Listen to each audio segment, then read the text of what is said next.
Alors, un petit complément sur la vidéo que j'ai postée concernant le programme Top Vendeur d'Etsy, qui concerne les vendeurs de produits numériques.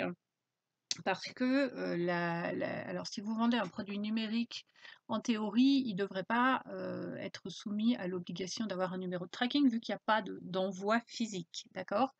Cependant, évidemment, je vous ai dit qu'il y avait eu des bugs beaucoup dans la mise en place de ce système-là. Et il y a une catégorie alors d'une part, ils ont compté des produits numériques qui n'auraient pas dû être comptés là-dedans. D'autre part, il y a des gens qui font des produits, numériques qui sont personnalisés et qui donc ne peuvent pas rentrer dans le système de téléchargement immédiat puisqu'il y a entre le moment où la personne passe la commande et le moment où vous envoyez le fichier sous forme numérique, il faut rajouter la personnalisation. Du coup, les gens qui, enfin jusqu'ici, la plupart des gens qui faisaient ça, utilisaient en fait, au lieu de marquer les produits comme numériques, ils les marquaient comme physiques. Et puis une fois qu'ils avaient envoyé le fichier, avec la personnalisation, ils les notaient comme envoyé. Mais il y a évidemment pas il ne peut pas y avoir de suivi, il n'y a pas d'achat de timbre, il n'y a pas d'envoi physique, c'est juste un envoi par internet. Du coup, Etsy a compté ces produits comme des produits physiques et donc a noté qu'il n'y avait pas de suivi sur ces produits-là, évidemment, puisqu'il n'y a pas eu d'achat de timbre. Donc voici quelqu'un que je connais qui a posé la réponse à Etsy et voici ce qu'ils ont répondu. Donc si vous vendez, je vous traduis évidemment, c'est en anglais, si vous vendez des produits numériques customisés, donc personnalisés, et que vous les vendez comme des produits physiques, vu que vous ne pouvez pas les rentrer dans le système de téléchargement immédiat, alors effectivement, ça va les compter comme des produits physiques qui ont été envoyés sans tracking, sans suivi.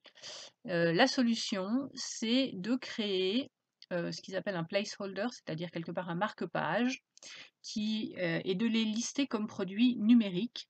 Et donc, en fait, vous allez pouvoir les lister comme produits numériques avec un fichier qui sera téléchargé immédiatement, mais ce fichier ne contiendra pas le produit fini, il contiendra les instructions pour le bon déroulement de la commande, c'est-à-dire bonjour, merci pour votre achat, vous avez acheté un produit numérique qui doit être personnalisé, vérifiez que vous nous avez bien donné toutes les informations de personnalisation, nous vous enverrons votre produit, c'est un exemple, hein, nous vous enverrons votre produit dans les 48 heures avec la personnalisation, etc. Donc vous pouvez le lister comme un produit numérique, vous pouvez avoir quelque chose que les clients vont tout de suite recevoir, donc ça passe dans le téléchargement immédiat, mais le produit, mais ce que les gens reçoivent, ce sont les instructions et pas le produit fini. Donc ça, c'est la solution qui est donnée par Etsy, hein, c'est pas un truc pour contourner. Ce qu'ils disent aussi, c'est que par contre, dans les comptes qu'ils ont fait avant, il n'y a pas moyen de revenir en arrière, c'est-à-dire que tous les produits qui ont déjà été vendus sous forme physique alors que c'était des produits numériques et pour lesquels il y avait donc du coup pas de shipping, pas de frais d'envoi, pas d'envoi physique, bah, ceux-là ils seront comptés de toute façon comme des produits sans suivi et qu'il n'y a pas besoin, il n'y a pas de possibilité de revenir en arrière pour cela. Mais pour les nouveaux, c'est possible. Donc, voilà la solution d'Etsy, ça consiste à envoyer effectivement un fichier qui est le fichier d'instruction, le fichier d'explication de ce qui va se passer pour le déroulement de la commande, mais pas le fichier final. Mais quand même, du coup, ça permet de lister le produit, de le mettre en vente comme un produit numérique et donc qu'il ne passe pas dans le système produit physique. Et du coup, on peut espérer qu'Etsy va compter correctement les produits numériques à partir de maintenant déjà. Enfin, on espère qu'ils ont déjà corrigé, sinon c'est en cours. Voilà, donc encore une fois, c'est une vidéo pour compléter celle que j'ai déjà postée sur le sujet des top sellers. Je vous invite de nouveau à pas trop vous prendre la tête avec ça. C'est pas quelque chose pour le moment qui va vraiment impacter la boutique, c'est plus un aspect marketing pour le consommateur. On verra ce qui se passe dans les mois qui viennent.